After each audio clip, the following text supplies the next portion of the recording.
जब अहले खिरत की बातों पर कुछ जाहिल शोर मचाते हों, जब अहले खिरत की बातों पर कुछ जाहिल शोर मचाते हों, जब बुलबुल हो तस्वीरें चमन और कौवे गीत सुनाते हों, जब चिड़ियों के इन घोंसलों में कुछ सांप उतारे जाते हों, जब माली अपने हाथों से गुलशन में आग लगाते हों, उस दौर में हम दीवानों से तुम कहते हो खामोश रहो।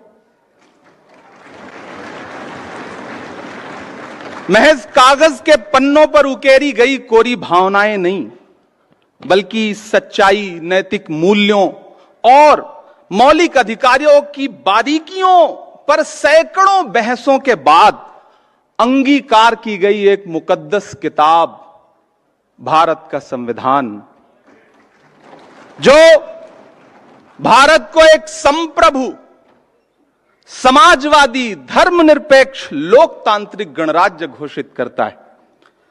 हम आज यहां एक बेहद जरूरी बहस के लिए इकट्ठा हुए हैं। कानून के रखवालों की मौजूदगी से विज्ञान भवन का कोना कोना रोशन है। मैं अंगीकार की गई एक मुकद्दस किताब, भारत का संविधान, जो भारत को एक संप्रभु, समाजवादी, धर्मनिरपेक्ष, लोकतांत्रिक गणराज्य घोषित करता है।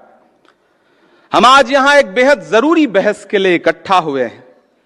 कानून के रखवालों की मौजूदगी से विज्ञान भवन का कोना कोना रोशन है। मैं अभिषेक मनु सिंघवी जी को और उनकी पूरी टीम को मुबारकबाद देता हूं इस बात के लिए कि इस मुश्किल दौर में इस लड़ाई का अलंबरदार बनने का जो फर्ज आपने निभाया है, वो बहुत ही तारीफ के काबिल है। किसी भी लोकतांत्रिक व्यवस्था में अगर हाकिम के दिमाग में यह बात घर कर जाए कि मेरा आदेश ही है मेरा शासन, तो फिर यहां से शुरू होती है बुनियादी परेशानी। जिनके जहनों में फिल्मी डायलॉग घर कर जाते हैं, उनकी नजर में संविधान के पन्नों की अहमियत नहीं रह जाती है। साथियों, याद करिए, संविधान निर्माता डॉक्टर बाबा साहब अंबेडकर जी कहते थे कि आर्टिकल 25 संविधान की आत्मा है। हर नागरिक को धर्म को स्वतंत्र रूप से मानने की और उसके प्रचार प्रसार की आजादी है। लेकिन मौजूदा सरकारें संविधान की रूह के साथ छेड़छाड़ कर रही हैं। धर्मांतरण विरोधी कानून हो, लव जिहाद का कानून हो, सीए का कानून हो, वक्फ अमेंडमेंट एक्ट हो, या फिर बुलडोजर का एक्शन हो, यह सिर्फ संविधान की रूह के साथ छेड़छाड़ नहीं, बल्कि डॉक्टर बाबा साहब अंबेडकर की आत्मा के साथ भी नाइंसाफी है।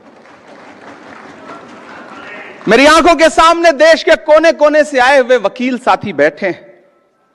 जिस सरकार में बैठे हुए लोगों को संविधान में निहित सेकुलरिज्म और सोशलिज्म जैसा शब्द नासूर लगता हो, और सिर्फ लगता ना हो बल्कि इसको पब्लिकली कहने की हिम्मत भी जुटा ले रहे हों, तब फिर समझ लीजिए कि खतरे बहुत बड़े हैं।